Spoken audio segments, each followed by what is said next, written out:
जी, खैबर पख्तूनख्वा में जो online banking है उसमें फ़्रॉड का पता चला है और ऑनलाइन बैंकिंग के ज़रिए अब तक FIA हुकाम के मुताबिक 220 अफराद को लूटा जा चुका है और करोड़ों रुपए उनके अकाउंट से अपने अकाउंट्स में ट्रांसफ़र किए गए हैं। इस वक्त मेरे साथ एक मुतासरा शख्स भी मौजूद है जिनके अकाउंट से 2.5 लाख रुपए इनके इंफॉर्मेशन मिलाए बगैर निकाले गए हैं और इनका ये कहना है कि इनको इस हवाले से कुछ भी नहीं बताया गया था। एक कॉल आई थी और उसी कॉल के ज़रिए इनकी रकम निकाली गई है। सर, क्या हुआ था आपके साथ? एक टेलीफोन कॉल आई, मैं आपसे कुछ डेटा चाहिए, तो नाम तो मेरा पहले से ही जानते थे। उन्होंने पहले मुझसे पूछा कि नेशनल शनाख्ती कार्ड नंबर, वो मैंने दे दिया। फिर वो उसने पूछा कि बैंक में अकाउंट है या नहीं है, मैंने कहा हाँ है।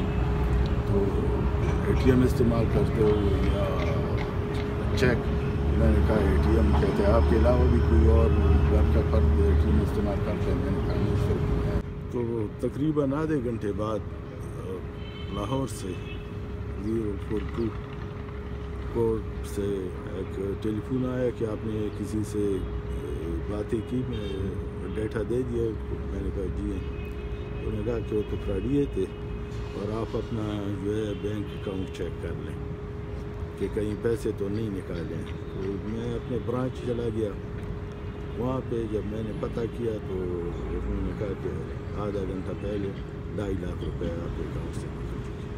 तो जी, आपने इनका किस्सा सुना कि किस तरह इनको एक फ़ोन कॉल के ज़रिए इनकी मालूमात हासिल की गई और फिर इनके साथ फ्रॉड किया गया। सिर्फ ये एक ही वाक़या ऐसा नहीं है, बल्कि अब तक खैबर पख्तूनख्वा में FIA हुकाम के मुताबिक 220 ऐसे वाक़यात रिपोर्ट हो चुके हैं और इसके साथ साथ सिर्फ पेशावर में 100 से ज़्यादा वाक़यात रिपोर्ट हुए हैं। इसके अलावा खैबर पख्तूनख्वा के जो दीगर अजला है जिसमें सवात, दीर और तेमरगरा सर फहरिस्त है, वहाँ पर भी इस किस्म के वाक़यात हो रहे हैं। FIA हुकाम के मुताबिक इन्होंने जो ट्रेस किए हैं केसेस, जो डिग आउट किए हैं, उनमें जो जनूबी पंजाब है, राजनपुर, वहाँ से ये गैंग ऑपरेट कर रहा है। इसके अलावा कुछ और भी जगह हैं जिसमें सरगोदा, लाहौर भी शामिल है, वहाँ से भी ये गैंग ऑपरेट करता है। तो FIA हुकाम का ये कहना है कि किसी भी को जो भी कॉल आए और आपके अकाउंट के हवाले से आपसे मालूमात लें तो किसी को अपनी जो मालूमात है वो फराहम ना करें, क्योंकि जो ऑनलाइन फ्रॉड है बैंकिंग में वो हद से ज़्यादा बढ़ चुका है।